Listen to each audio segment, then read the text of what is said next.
Hello, this is the American Medical Association's COVID-19 update. Today, we're talking to two AMA leaders about the outlook for the pandemic and the AMA's priorities to support physicians and patients in 2021. I'm joined today by Dr. Susan Bailey, AMA's president and an allergist and immunologist in Fort Worth, Texas, and Dr. Gerald Harmon, AMA's president-elect and a family medicine specialist in Pawleys Island, South Carolina.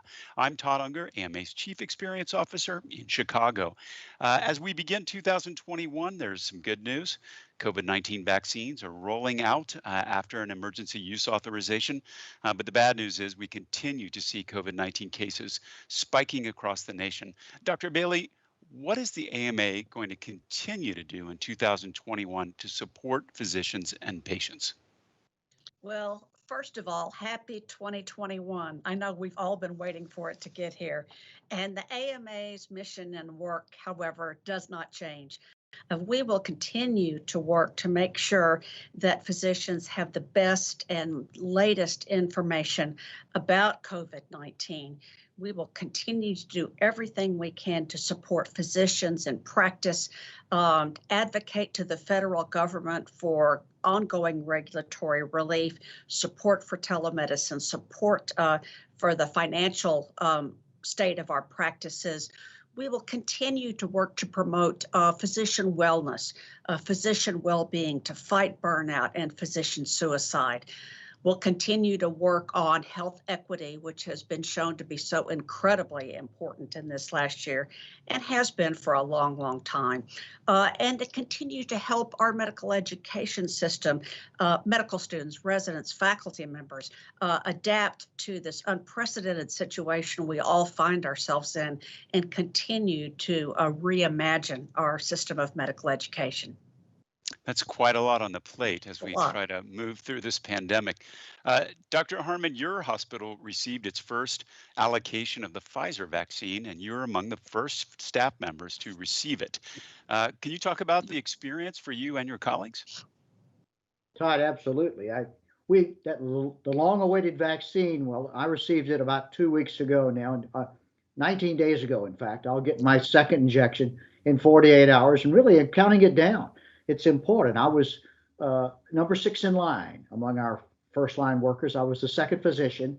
A cardiology buddy of mine cut in line in front of me and got ahead of me, and I graciously didn't start an altercation in the line, but he was very effective as well. He stood right up and offered his deltoid muscle, took a shot, and I took mine. We were excited to get this vaccine. We wanted to take a positive step in defending ourselves against this virus, and more importantly, allowing us to be safe as we provided care for our family of patients and our communities. And as frontline workers, we thought it very important that we step up and take that vaccine. Well, I know I, for one, am very excited about the possibility of getting a vaccine. Dr. Bailey, what's the physician's role now in promoting vaccination to those who might be less sure about that? Physicians have always been vaccination's greatest ambassadors, and we must continue to embrace and play that role. The recommendation of a physician to a patient about any medical modality, whether it being losing weight, getting exercise, making a major medical decision, and especially getting vaccinations. Our recommendation to our patients carries a lot of weight, and recent research has really reinforced that. We, as the AMA, are going to continue to help educate physicians to know as much as they can about vaccines, because we have to be completely confident in the vaccine to convince our patients to take the vaccine. Physicians should get the vaccine. They should talk about getting the vaccine. They should share their experiences. They should do everything they can to get their staff members vaccinated and share those experiences. And then answer patients' questions empathetically. Patients do have a lot of questions. They're worried about how fast the vaccination has come about. There's vaccine hesitancy in general, and physicians play an incredibly important role in allaying those fears and with vaccination bring an end to this pandemic. We know you've spent a lot of time in the past year getting those physicians' questions answered so they can in turn answer their patients' one. And there's more to come on that front. Dr. Harmon, we know that minoritized communities have really suffered disproportionately during this pandemic. Are there any specific challenges that you see in promoting vaccination to marginalized groups? And what is the AMA doing to combat this? Todd, very good point. I basically live in coastal South Carolina and rural South Carolina. And I've said before, we measure our growth in the number of stoplights in my town. We're up to about 7 stoplights now. So we're still small town rural America. Our hospital system is stressed right now. We have 50% of our inpatients are COVID positive. We have a COVID positive rate of over 33% in our state. So that means of every 3 people, one of them tests positive, and it's incredibly stressful right now. This vaccine is so critical to our underserved population, and a lot of my population is underserved. I have probably 45% African Americans in my community of patients, and historically, these folks are very good friends and neighbors and professional colleagues. They historically have not been dealt the trust card when it comes to vaccines. They've been a little concerned about that. And we as a medical scientific community, as an enterprise, need to make sure we earn their trust. We tell people in underserved, ethnically diverse populations that this is a safe vaccine. We've taken this vaccine and rapidly developed it. It's an incredible new messenger RNA technology for the type that I've taken and that we're offering to our community. And Dr. Bailey, as an immunologist, can speak to that professionally if necessary. But this is a very safe vaccine. The government in its development, the CDC and the private vendors, they cut red tape, but they didn't cut corners when they developed this safe vaccine. Very, very important messages. Dr. Bailey, well, speaking of your practice, you work in a private practice right now. How do private practices prepare to administer the COVID-19 vaccine to their patients? And, what challenges is your practice encountering? Well, there are a lot of special things that practices need to do to be able to administer COVID-19 vaccines. First of all, you need to enroll with your state or federal jurisdiction, if that is, appropriate for your location, to become a vaccine provider. That is so that you will be included in the immunization registry and the data can be shared. And then once you are enrolled, then you can find out how to actually obtain the vaccine.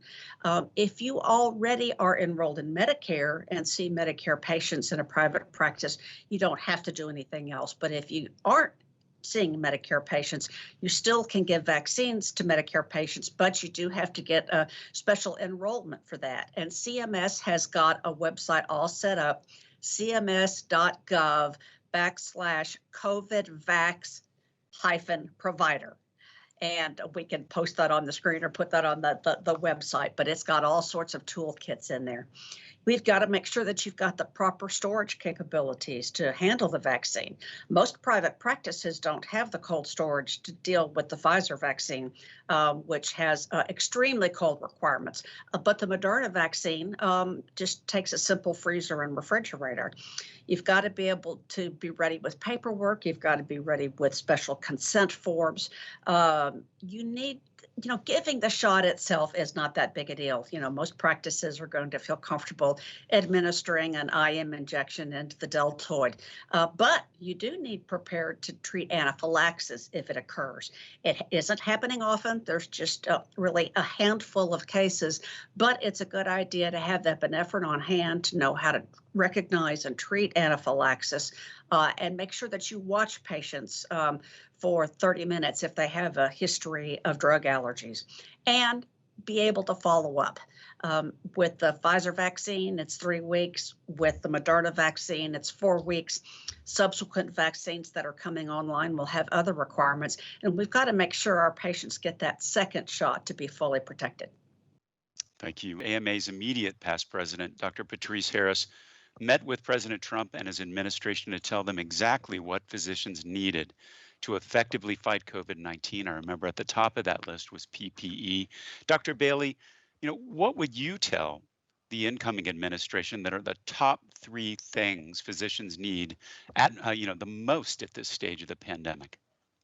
Well, the AMA has been in dialogue and has been working with the incoming administration, and if I had to summarize all of my desires in, 2 or 3 bullet points, the first one would be to leave science to the scientists and to listen to your public health experts. We need to rebuild the trust that in the CDC and the FDA that has eroded over the past year. We need to let them feel like they can speak what they need to speak to communicate with the public. We need support of our practices. We still need financial support. We need relief from the regulatory burden. And yes, we still need PPE. We've been asking all along for there to be a national system for tracking PPE, and we still would like to see that happen. And lastly, I think just, right now, we need support in vaccinating as many people as we possibly can in the next few months to help bring an end into this pandemic. We need a national strategy on how to get vaccines in arms as quickly and as equitably as possible. Absolutely. Dr. Harmon, would you add anything to that list?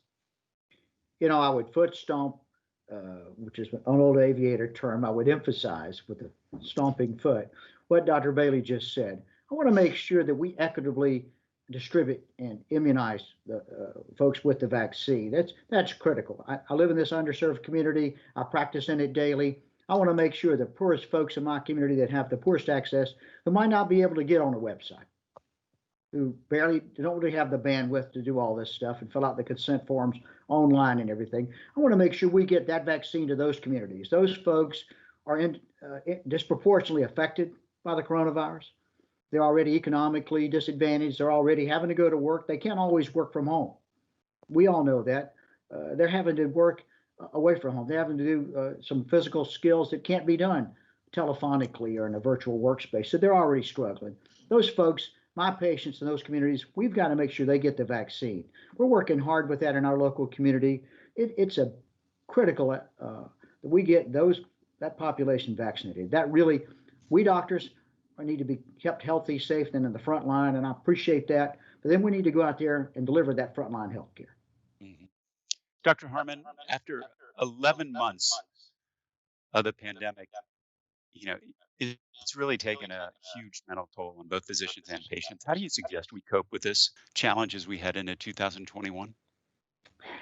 Todd, it's a big toll. I would tell you, I personally, I don't know if I would say it's a mental toll. I hope that I'm still mentally active as a kid, but boy, that emotional toll is really tough. That behavioral toll. I think I don't know that I have COVID fatigue. I have just the COVID experience fatigue. Every day. I mean, now I always look for my mask as I'm getting in the car. I grab my mask. We don't go anywhere for essential shopping trips without making sure we have several extra masks in case something happens. I never thought of having a backup mask, but you do it. Sanitizers, all the things. We try to make sure as a community that we're maintaining all the social rules. We really are getting fatigued. That's an incredible emotional toll and now we're having to batten down the hatches a little bit more as we've had a spreading of the virus in our local communities. I mentioned 33% in South Carolina today. That's an incredible number. Half of my patients in the hospital are COVID positive patients. And I'm not talking about just a lab test. These are sick people. So we really have a great toll. I want to tell you, thinking ahead, I want to make sure that we don't let our guard down. I've taken care of a lot of people now that have been, as you said, 11 months into it, 9 months since March when we kind of closed down our schools and closed a lot of things in March of 2020. Now almost 10 months later, we're starting to see more people sick in our community. We've never had 30%. I think that's a result, not so much of the virus transmission, is our fatigue letting us drop what we're doing. I don't think we're wearing as many masks. We're still having people going to parties, for goodness sake. When you have 33%, you have a gathering of 10 or 12 people, you're almost guaranteed to have a positive in that group. We're not thinking rationally. That's a mental toll. You're exactly right. Yeah. Dr. Bailey, thinking specifically about mental health, what can hospitals and practices do to help physicians and patients with their mental health now and throughout the year? I think that one of the most important things is to normalize and encourage open expression of how people are feeling, of fatigue, of exhaustion, of frustration.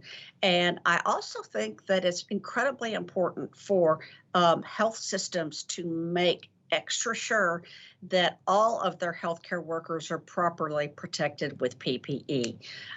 We know that some states are asking systems to have stockpiles of 60, 90 days of PPE on the shelves. That's all well and good, but that doesn't mean you ration PPE on the front end just to make sure that your stockpiles check someone's box. The lack of PPE is a major, not only medical risk to the patient, it's a mental risk to the patient as to the provider as well, because of dealing with that constant underlying fear that they're not adequately protected and that they're going to become ill while they're caring for their patients. It's also important, I think, for hospitals to understand that flexibility is important, that we need to make sure that people are getting enough rest, that they're eating well, that they're able to stay hydrated, just the basic needs of daily living while they're caring for patients. And as time goes on for all of our population, we need to continue to support parity for mental health care. We need to be able to make sure that the needs of all of our patients and all of our communities in terms, because depression is skyrocketing, suicide rates are up, and just things like anxiety and insomnia are being reported by so many people. And those things can have long-term sequelae. And so we need to be able to support the mental health of just in general, even if it's not directly related to COVID. Well, as we, enter this year and we reflect on what we saw in 2020, Dr. Bailey, is there, what's one kind of thing that you've learned personally in 2020 that'll help guide us in this coming year? Oh gosh, I think that flexibility is probably, one thing that I've learned is incredibly important. Learning how to take care of patients through, telemedicine was something I never dreamed that I would do. Leading medical meetings through virtual formats just like this one. Rolling with the punches and realizing that you're going to have to do some things differently in order to be able to, achieve the goals that you want to achieve. The goals are still reachable. You just may, have a little bit different set of tools in your toolbox to get those done. And I think in all of our society, we're all doing things differently. We're going to church differently. We're going to school differently. We're going to work differently. And I think flexibility and the willingness to change is a vital skill these days. Dr. Harmon, anything that, what's the one big thing that you've learned personally that you're going to apply in this coming year? You've touched on it, Todd, you and Dr. Bailey both, and that's the frontline worker, the physicians, the lab techs, the nurses, the respiratory therapists. I had a military career. I understood battle fatigue. I understood coming back from the battlefield when you're in the theater of operations, the AOR, we'd come back and you get to decompress. Now, you had post-traumatic stress. You would be in a battlefield where there's lots of stress at all 24/7 around you. Then you come back, you're in your civilian community, life is normal. You get to rest a little bit. Right now, we've been in a battle for almost a year. The enemy's right with us everywhere. There's no such thing as decompressing. You can't even go on vacation because you can't travel anywhere. Think that through. It's an ever-present battle. I worked this past holiday weekend, the 2 days after Christmas, Saturday and Sunday. I volunteered to give some battle-fatigued younger physicians some rest, just a little. They had younger children. They needed to be home with their children on the holidays. I'm blessed to have them in my neighborhood, but they're all grandchildren, and I see them literally every day if I want to. So I worked 2 hospitalist shifts, and let me tell you, I had not only battle fatigue, I was physically fatigued. I learned that I'm maybe a little bit more human than I thought. And I also think that we as doctors, as frontline workers, need to not be embarrassed to reach out, to say, hey, I need a bit of a break. And so I encourage, and I think all of us, need to do that to each other. Touch each other, at least emotionally and spiritually. You can't physically do it. You got to maintain your distance and wear your gear. But say, hey, are you okay today, Sue? Are you okay today, Todd? How are you doing? I thank people when I go to the hospital. I thank them for working, whether in the reception desk, whether they're housekeeping. I tell them, thanks for working the holiday weekend. Are you feeling well? They say, Dr. Harmon, I am. Thanks for asking. So it's all about morale boosting. It's about appreciation, and it's about a willingness to reach out and offer help. That's going to be my new year now, is to be hopefully reveling in a better tomorrow and learning the lessons of last year. Well, that's amazing. Well, last question for you. Again, thinking about where we've been and where we're going, we're in a situation where we've lost 350,000 lives in the U.S. from COVID-19. We're in a much different place than we were last year. Dr. Harmon, do you feel hopeful as we begin this new year? What are you looking toward? I'm looking towards having an element of what the allergists, the immunologists, the epidemiologists talk about, herd immunity, where we have enough vaccine recipients out there that we won't have to worry about the spread, unintentional spread, and we'll be able to have some social gatherings, some meetings, some ability maybe even to touch somebody at some point. That would be incredible. That's, just to put your hand on their shoulder and say thank you for what you've done, to be able every now and then to share that long lost art of hugs. I can't wait for that. And we were going to get there, but you got to be patient. I just mentioned that I've had patients over the last 2 or 3 weeks that have been so safe and so diligent and so focused, and now they've let their guard down, and bingo, they've turned positive. If they can wait another month or 2, maybe 3 months, depending on how our logistics work, we're going to have that vaccine. So I've got to maintain an air of positivity, an air of support, but an air of vigilance all the same. Stay focused. Dr. Bailey? I have so much hope, Todd. We have learned so much in the past year.